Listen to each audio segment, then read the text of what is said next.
Good morning, everyone. I just muted him real quick as people are getting in here. Um, Robert Rogers is joining us from the Virginia area.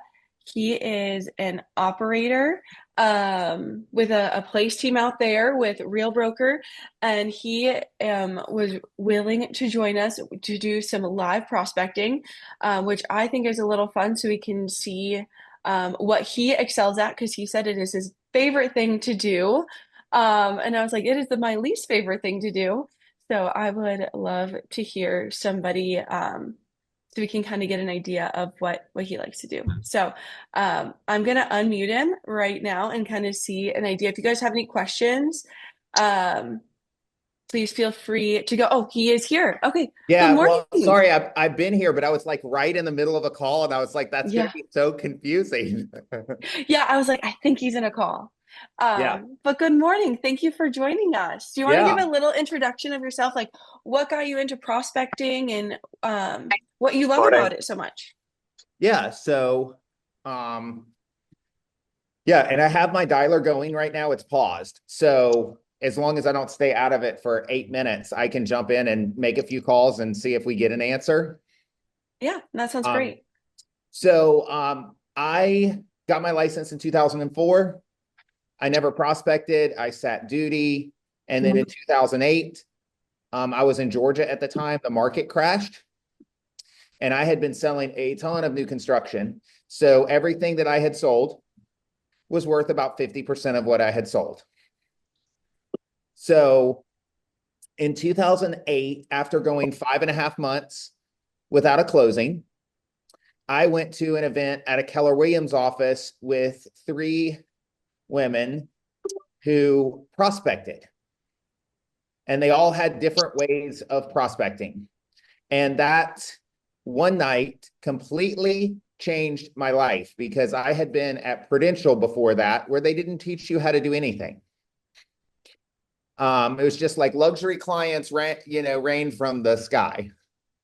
So when I went to that, I went and sat with a lady, and this is before the days of Mojo and auto dialers and everything else. And she actually used two headsets. She's way more ambidextrous than I am, and two landline telephones. And she would sit there with two different calling lists and do like this so that she could call twice as many people. And the rule was she would let me come and watch her, but I could not say anything. I could not ask any questions. So I went and sat with her. She would prospect for 3 hours straight every single morning, starting at 7:30 a.m. And she did not take a bathroom break unless it was an absolute emergency. She would go for 3 hours straight. She would set between 2 and 3 listing appointments every single day that she prospected. And that was life-changing because I was like, wow, you meet a new client more than one every day. And I haven't had a new client in 5.5 months. By this point, I think it was 5.5 months before I had my next closing. I think I'd only gone maybe 2 months at this point without a closing. Um, so because I got busy, I subscribed to RedX at the time, put it on a credit card, and I started dialing and got within a couple months, had listings, started having closings, and then Prudential asked me to leave because they thought it was unethical that I was taking short sales and encouraging people to sell their property for less than their mortgage.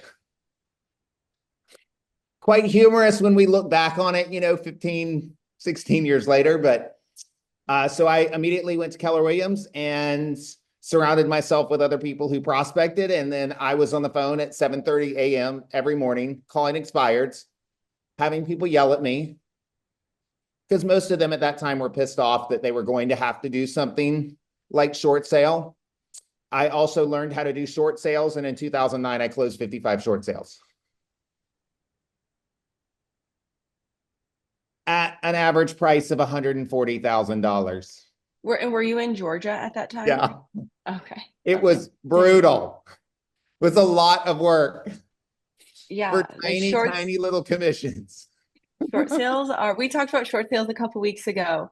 They are a lot of work for sure. So, but I survived.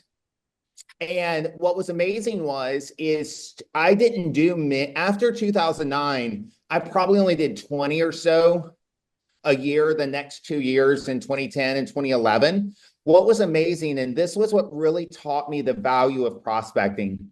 So many people that I talked to in 2009 were my sales in 2010, 11, and 12 before I moved to Virginia. Hmm. Because there were a lot of people that I spoke with that they weren't like at 50% or whatever. They weren't as bad a shape, so they could kind of wait things out a little bit. But they appreciated somebody being honest with them and staying in touch with them. And then I won them as clients. And a lot of the people who didn't short sale were actually buy sells. So they were really awesome. And then some of my people that I short sailed in 2009 were able to buy because I kept in touch with them. And some of them got their stuff back in order and they actually bought in 2012 when prices were still down, Hmm. especially compared to today. Yeah, So I think like a really good point that you're making there too is like while you're prospecting, somebody who's not a today sale is a potential sale in the next few years, and it's just staying in touch and utilizing even like today, like we have our market reports or our CMAs and different things that we can utilize to even make it easier than back in 2009, you probably didn't have these other that's the other thing that like is really important as well. Like I think it was My Red Tools in 2010 or 11. I'd never had a CRM before that. So everything I kept was in a spreadsheet, and it's really, really hard to keep track of people that way. Mhm. Um, and they're, all the tools that we have today make when you talk to somebody today, it is as good as putting money in the bank that is going to pay dividends in the future. And I think that's the way when you can really realize that. And I think lots of times we get hung up on it because we need a sale today. We're stressed about like, where's the next closing coming from? I have bills coming up. I have this, that, or the other that I need to do. And it kind of beats it, or we have a deal fall through that we were really counting on. It kind of beats down our emotional psyche. And I have just become relentless, and it's taken years of practice. But I just focus. My goal every single day is to, and this has honestly become my one thing because what I've learned is everything else works if I do this. Is I want to find 2 to 4 people, 2 to 4 nurtures every single day. And when I say nurtures, they don't necessarily have to go into the nurture status in brevity. They might go into the watch status. They could be 2 years out. Um, so they're that is something that I think about every single day. And that's really I track everything in brevity and all that, but I track on a spreadsheet the number of nurtures that I get every day as future follow-up because I know that I'm going to do my follow-up every day. Mhm. And by constantly adding new people to the funnel, I'm never worried about where the next sale is coming from because I need to get paid next year. I need to get paid the year after. I need to get paid the year after that. Mhm. Yeah, definitely. So who are you calling today? So today I'm doing circle prospecting because I have a really cool listing going on the market in my own neighborhood, which is Mhm. dominated by 2 agents. So it's kind of fun to call. Mhm. And the house has probably got 200 to 250,000 of equity in it. If somebody, that's going to take like doing some fix up work. It's been tenant Mhm. occupied for 30 years, but it's on the water. It's got a ton of potential. So I've just been calling around the neighborhood. So I've been hung up on once so far.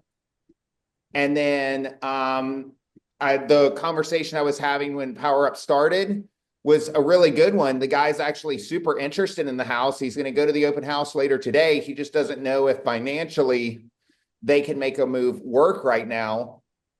The cool thing is, he clearly is not in relationship with either of these two agents in my neighborhood.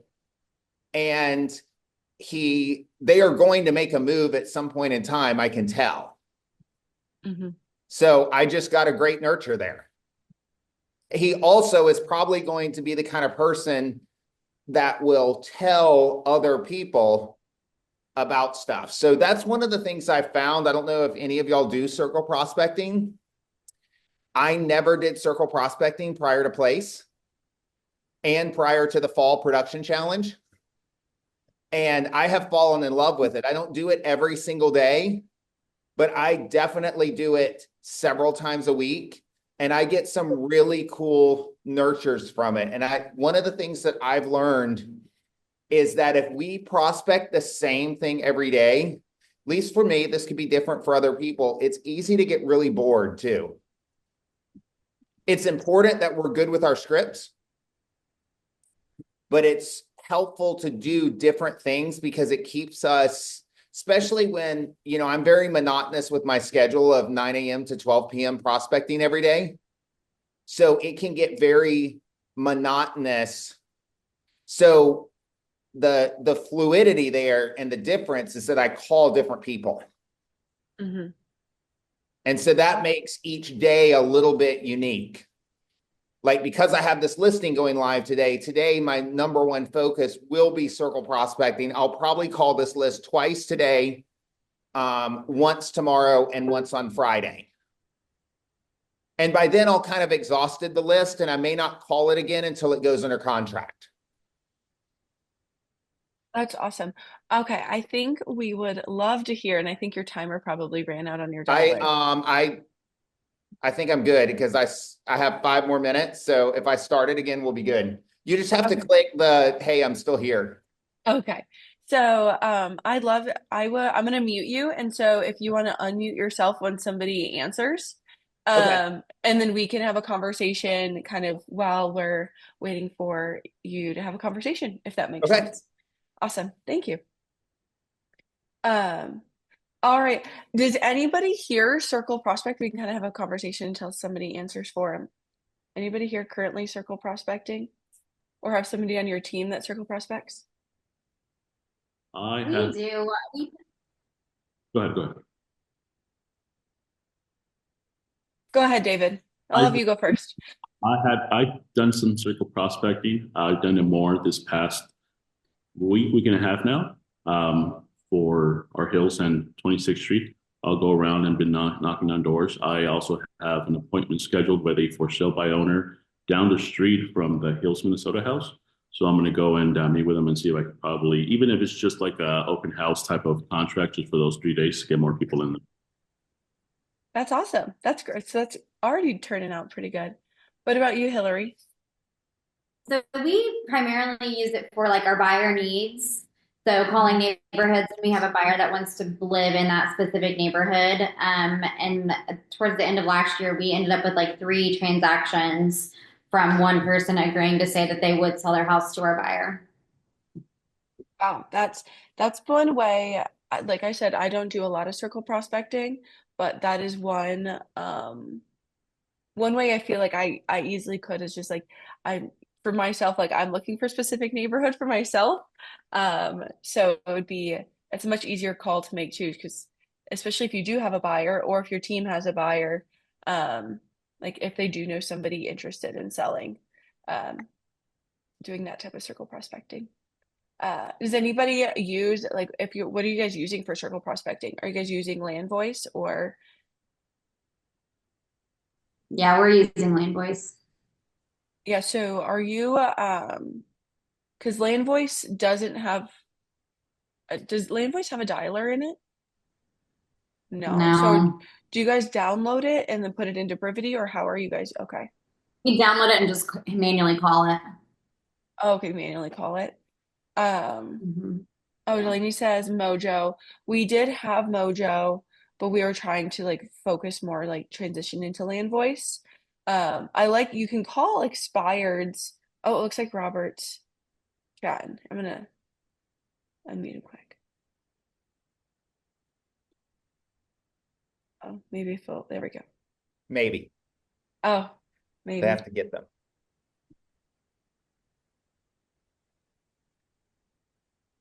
I don't know if he was talking to someone or not.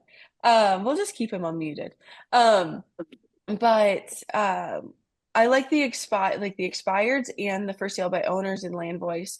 I know that's worked well for Bolus. I think Bolus is on here. He was able to get a for sale by owner through Land Voice directly because I know you can call directly through Brivity. Um, I don't know if anybody else is having success with that and circle, or it's not circle prospecting, but just making dials or prospecting in general. We just don't have a ton of expireds. What we have found is, and I found out in like some areas, it's instead of agents allowing their Yeah, is listings this to Barkley? expire. Hey, Barkley, this is Robert with Distinctly Real Estate. And I was calling this morning because I just listed a home in Lakewood at 1309 Harmont. And so I'm just calling around the neighborhood. It's a great price. There's been a tenant in there for a while. We just got them out. It's on the water. We listed it at 525. Oh, okay. I'm sorry. Okay. All right. You have a good one.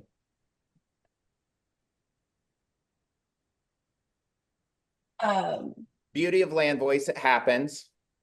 Father and son have the same name. So oh, he's like, oh, that's that's my funny. son. That's not me. Oh, that's actually It is kind of what it funny. is. Yeah. Hey, do you want to move next to your son?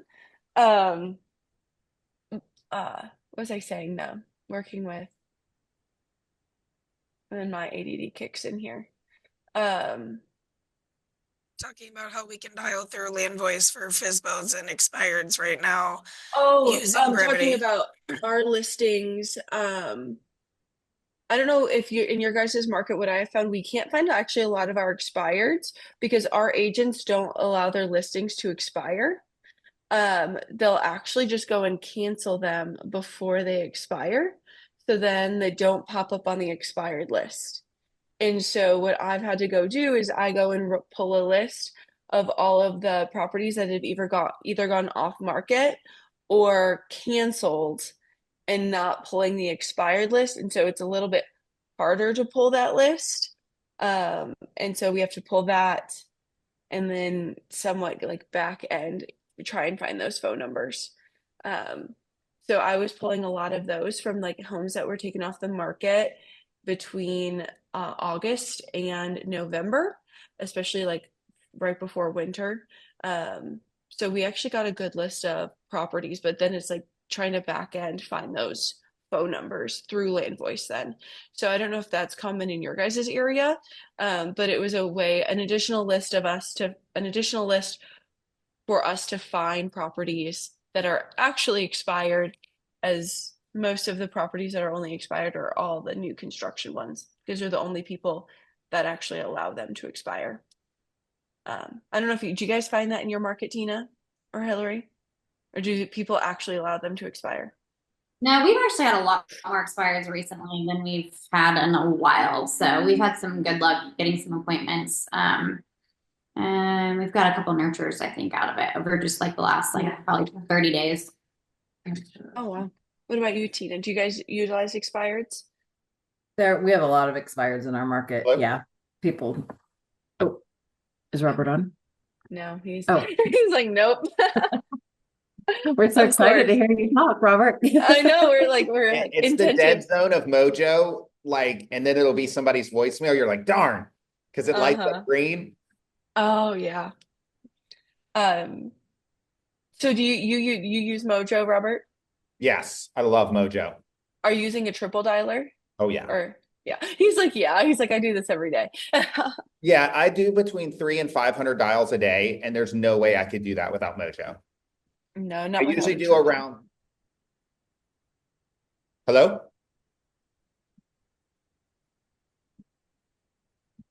Darn it.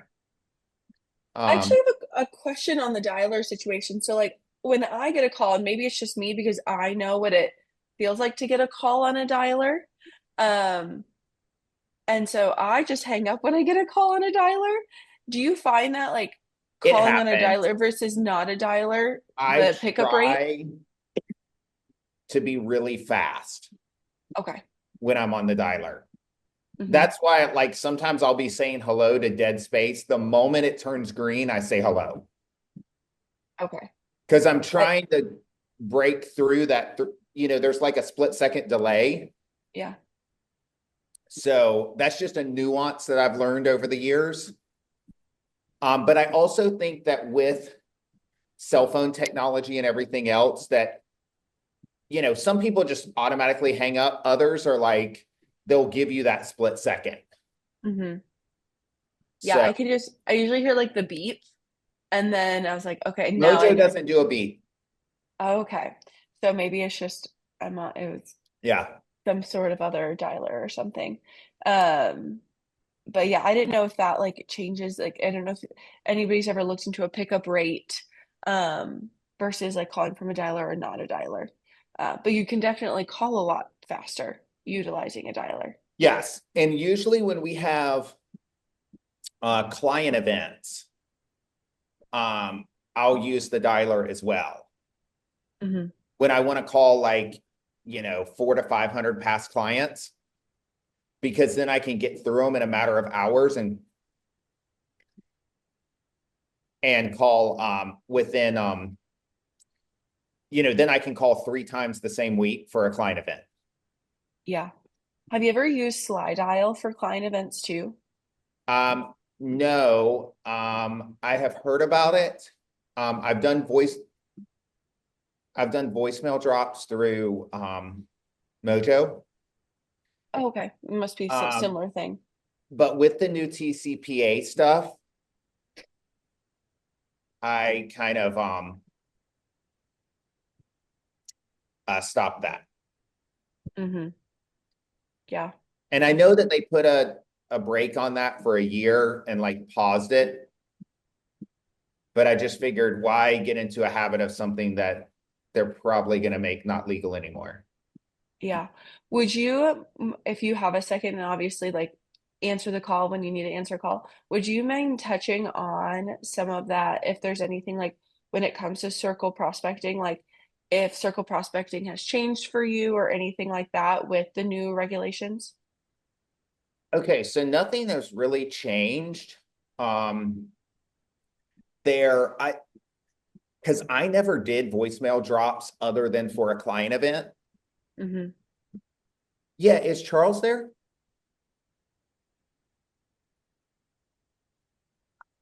Yeah, this is Robert Rogers with Distinctly Real Estate. Do you live in Lakewood?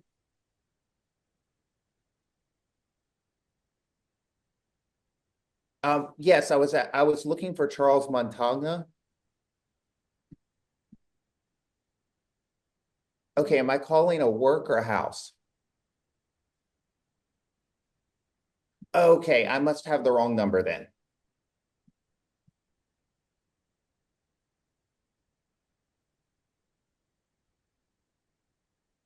It was an office line. So like she just kept saying, "What is this in relation to?" I'm like, I'm not going to get anywhere with this. So Yeah. Um, Tina had a great idea. Would you be interested, just because we're kind of ending our power up yeah, here soon, would you be interested in doing a role play for kind of what you say when it comes to prospect, like one of your prospecting calls that you're doing this morning? yeah. And I am, And Tina, would you mind being his role play partner? yep. Sure. I'd be happy to. And I just paused, so we're good. So it's weird because like I think if we weren't doing this, I would be having a ton of answers.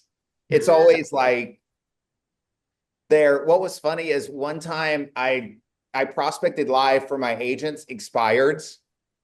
And it was when I was first trying to get them to be comfortable doing expireds. And I set a $600,000 listing appointment on the very first dial. I've been prospecting since 2008. That has never happened to me. I was like, oh gosh, this is a bad example. This is such a bad example. They're going to think this is normal. So Well, yes. I'd be happy to be a neighbor. All So, right, ring ring. hello? And you're Tina, right? Yes, Okay. Yes, is Tina there? this is she. Hey, Tina, this is Robert with Distinctly Real Estate. Reason I was calling you this morning is I just listed this awesome house in Lakewood, and a lot of people are super curious about picking their neighbors or just knowing what's going on in the neighborhood.